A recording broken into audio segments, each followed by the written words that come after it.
Perhaps the biggest advantage gas cars have over electric vehicles today is the ability to pick up fuel almost instantaneously, anywhere civilization exists. Electric cars, meanwhile, if you run out of charge and can't make it back home, currently have relatively less charging options, and these options take about 15 to 45 minutes to charge your vehicle. Eyeing potentially a new business opportunity, last month Tesla demoed to the world something to do during this long wait time, introducing the Tesla EV charging diner in Los Angeles, California. With cutting-edge EV chargers, a large movie screen playing classic films, and American comfort food available to order via robot or from your car, the diner is trying to make your wait time charging an experience. If business goes well, and by all accounts it is booming at the moment, Tesla has said it will look to build more around the world. Indeed, whether you are excited by the diner or think it is just another gimmicky idea from Tesla's controversial owner, the establishment does ask an interesting question. What will the fuel stop experience look like in the future as more and more people switch to electric cars? The current gas fuel stop journey is a quick and easy one, designed for a 1-minute stop with only basic necessities available at its convenience stores. It would seem logical that many of these gas stations, already in the fuel industry, will eventually try to accommodate EV charging to stay in business. But will they have to change their stores to be more entertaining like the Tesla diner, to account for the longer wait times electric cars are constricted to? Or is the whole entertainment experience the Tesla diner is demoing really just a novelty, with other more practical options like EVgo and Electrify America charging stations, posing the answer to all of our EV fueling needs in the future?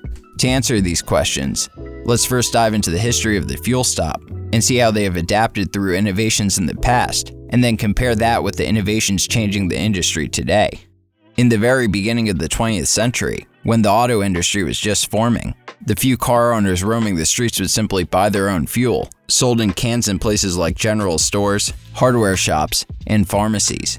As the automobile started to become more popular though, the first retail gas pumps started to be built across the world, often at this stage offering little else but fuel. But by the 1920s, these simple gas pumps turned into more full-fledged stations, as owning a car started to become more common. Back then, pumping gasoline yourself was dangerous, and trained uniform attendants would pump the gas into your car instead for you.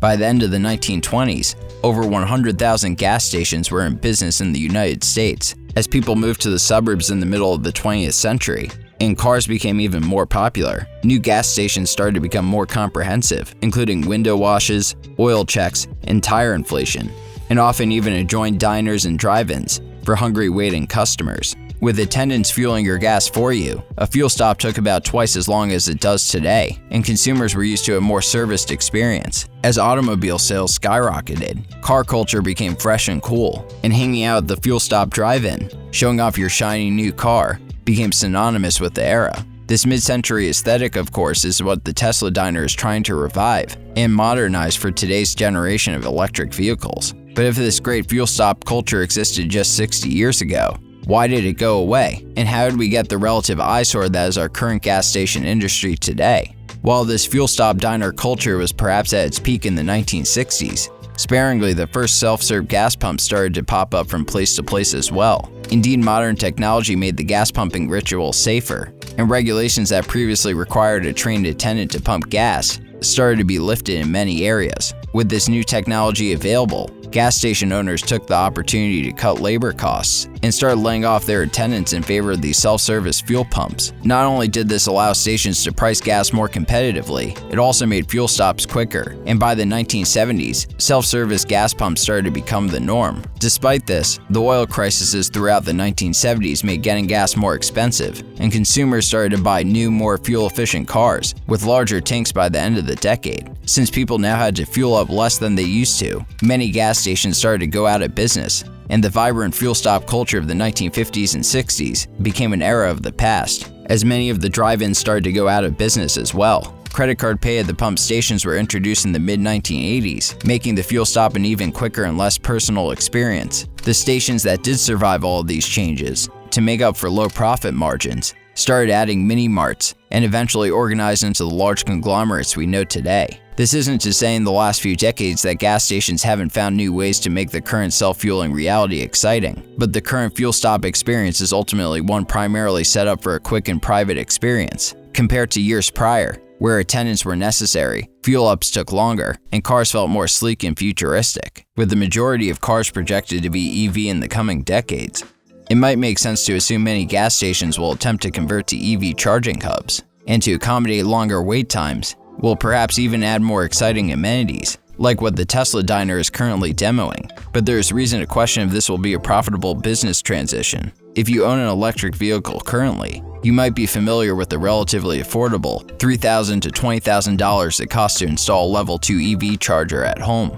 But also you might be familiar with the 3 to 8 hours it takes for this charger to fully juice up your vehicle, too slow for public charging purposes. A level 3 charger, however, which is the kind found in public places today, can charge an EV in a more practical 15 to 45 minutes, but currently costs between $30,000 to $150,000 to install. Factoring this lofty startup cost with high electricity expenses from the electric company, the idea of an establishment purely dedicated to EV fueling, at least today, seems tough to make profitable, though some kinds of areas might be more suited for public EV charging than others. A recent study performed by Calibrate.com analyzed 3 different areas and suitability for public EV charging. It found in the high EV adoption residential area it studied, 60% of EV owners currently preferred to charge at home, as opposed to just 10% preferring to charge at public charging stations, while 30% had a mixed preference. Conventional wisdom would perhaps assume in areas with high electric vehicle ownership, transitioning gas stations to EV charging stations would make sense, but it seems at-home chargers already do the job for most EV owners in this situation.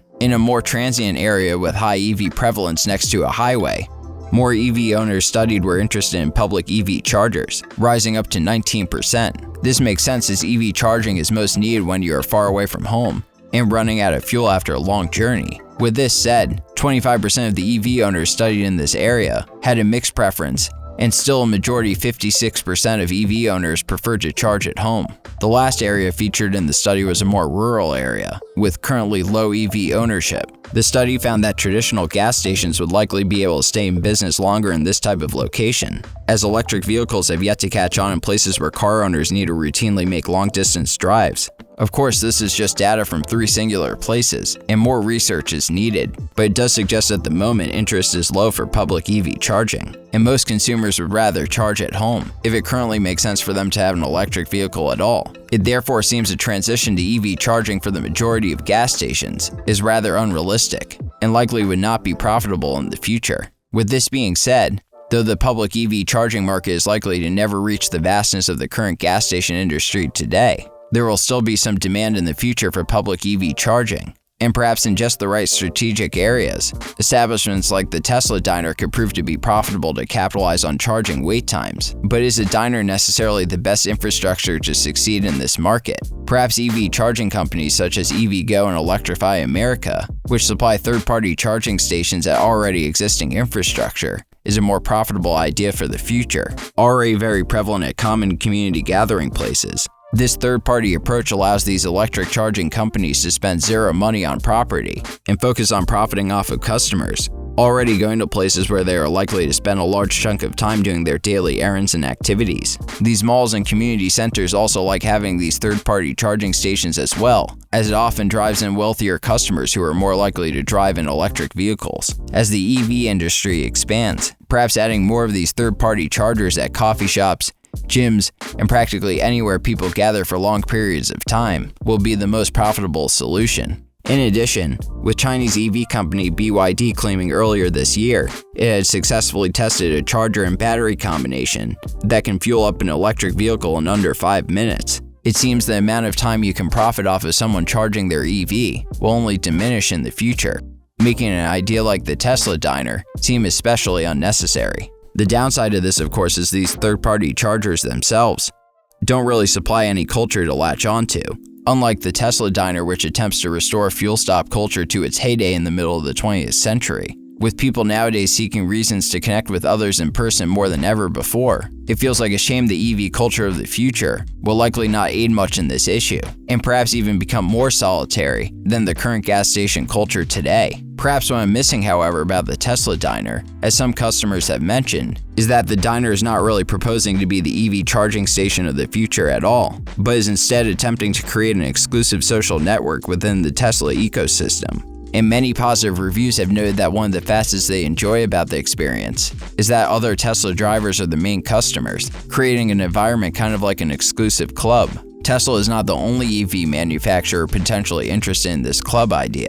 Rivian has recently created the Rivian Adventure Network, adding charging perks around the country for its customers and giving extra reason to buy one of their EVs as opposed to their competitors. Whether or not you may like this exclusive business tactic, the current fuel stop experience today is more often thought of as a sketchy endeavor than a gathering of people conducive to social interaction. And perhaps competition amongst EV manufacturers to create the coolest charging network could in fact create far more interesting electric fueling stations than those that currently exist today.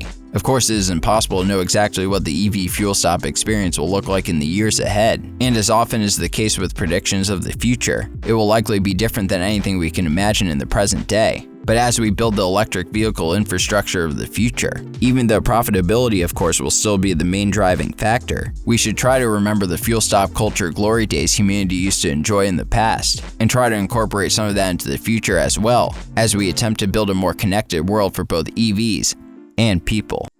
Thank you so much for watching. Consider subscribing, and check out another video.